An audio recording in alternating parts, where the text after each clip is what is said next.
Is that it? Okay. Well, before I begin, I want to apologize to all of you here today who partake in the game of Dungeons and Dragons. And we'll just leave it at that. All right. A few years ago, Sydney, Ray and I were vacationing with our friends John, Beth, and their daughter Sarah. At some point, Beth and Sydney were having a conversation, and Sid shared that she was friendly with a guy at work who happened to be the person who trained her. You just heard that, right? In her job. His name was Jake, and he was really into Dungeons and Dragons. And she was thinking of learning how to play. Beth later shared this with me and added that she thought Sydney might be interested in this guy.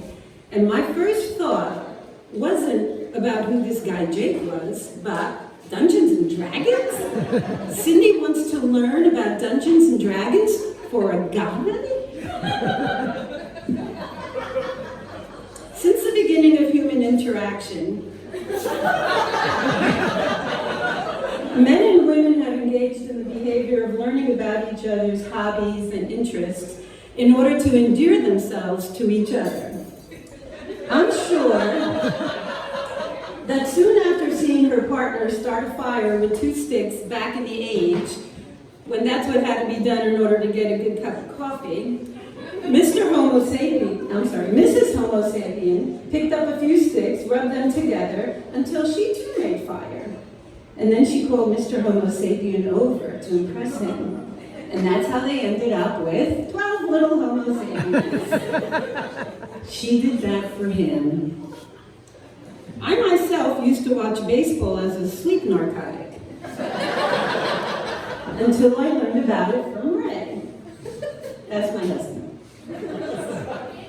Hit a ball with a stick, run like hell to a base, and then to another base if you have time, and so on, until you get home, at which time 2 things happen. 1, the stadium erupts into paroxysms of joy, while 2, very expensive beer is hurled out of cups onto the baseball hats of fans below. That looks like fun, I said to myself. So I went to baseball games with Ray, and I watched and I screamed like a crazy person when some activity was detected. And then I would ask what happened, and Ray'd explain, and it was a baseball love fest all around. I did this for Ray. But this, Dungeons and Dragons, this is far beyond fire and baseball. I explain baseball in 3 sentences. Football could be explained to a normal thinking being in just as few as can tennis, charades, poker, Monopoly. You don't need to be a card-carrying member of Mensa to get it. But if you ask someone to tell you about Dungeons and Dragons, you'll need to pack your card and a bag because you're staying overnight right there where you're standing, and by morning you still won't know what's going on. This is how I knew that Sydney liked Jake.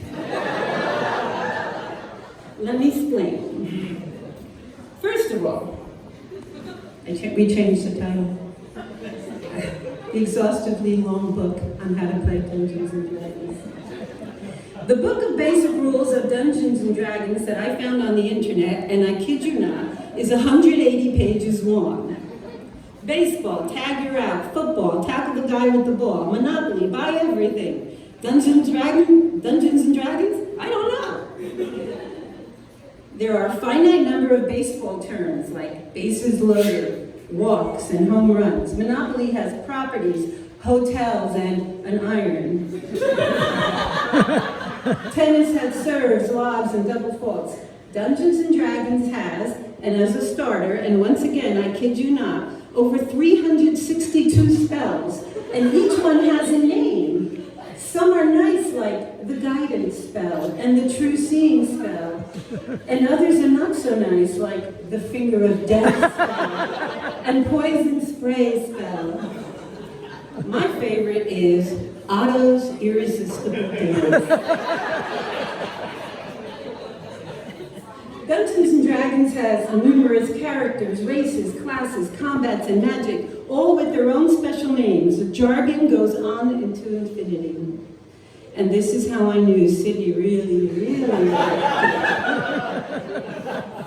Baseball has a bat and a ball and a vat of bazooka bubblegum. Football has a football and Gatorade. Dungeons and Dragons has coins, bedrolls, rope, goats, candles, potions, scrolls, gems, and jewelry. And don't even get me started about armor. You could have heavy armor, medium armor, or light armor, which could be padded leather, or better yet, studded leather. Oh, and I almost forgot. You play with a 20-sided dice. And this is how I knew Sydney really liked it. When referring to a game or activity, one might ask, what was the score? Or who won? In baseball, the team with the most runs wins. In Monopoly, who won is the person who got all the dough and properties. In Dungeons and Dragons, you don't score, but you have scores, which depend on about 1,000 factors.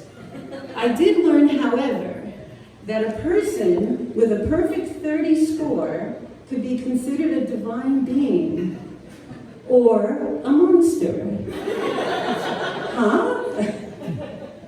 Sydney was making a commitment of immense proportions. She didn't just like Jake, she was ready to enter a vast and new world of magical, complicated interactions for him. And this was before they even started dating. And then I knew she really liked it. Sid went through the whole Sydney went through the whole Dungeons and Dragons training because it was for Jake. And the reason why Jake brought her into his D&D world is because it was Sydney. They're so easy to love. These two have magic. They've cast spells on each other and are making a lovely life together. It's not to say there aren't any 30-point monsters hanging around, but with their studded leather armor, wands, knives, and spells, they could banish those monsters to wherever monsters go when they're misbehaving. When we first met Jake, it was like being at a baseball game with Ray and the Yankees just scored. It was love, love, love, love, all over the place. Jake is sweet, well-mannered, artistic, insanely smart, and has hair that any woman would envy. If I had him as a student, he would have been one of those kids whose pictures I keep on my fridge forever, and that says a lot. As many of you know, Sid and Jake got married twice. Once legally right here in Vermont, and once spiritually right not here, but in Paris. So they said I do twice, once in English and once in French, and you're committed to each other on 2 continents. 5 to go. By the way, Sid and Jake, I do, and excuse the pronunciation, I do in Swahili is Ninafaya. In Japanese it's Hai Shikamasu. In Australian it's I do might. In Portuguese it's I waseto. And in Antarctican it's boo. So you're covered if you ever go there. My sweet, sensitive, lovely Sydney, you were the light of my life, and now I happily share that light with Jake. Take care of each other, dance your own irresistible dance, and live fully, and know that the best is yet to be. I love you.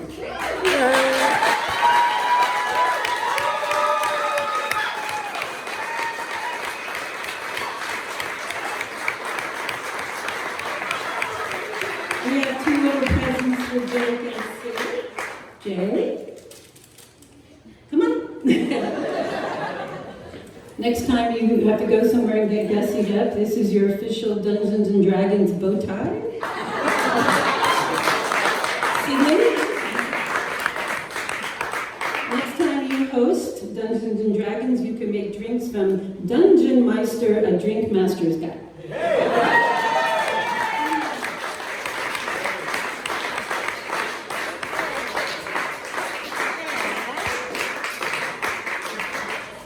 Just one other thing before I go, I'd like to thank Ken and Linda for creating their son and for making the experience of getting to know them an effortless one. Thank you. And now we have a special little video for Sydney and Jake. It's short but sweet.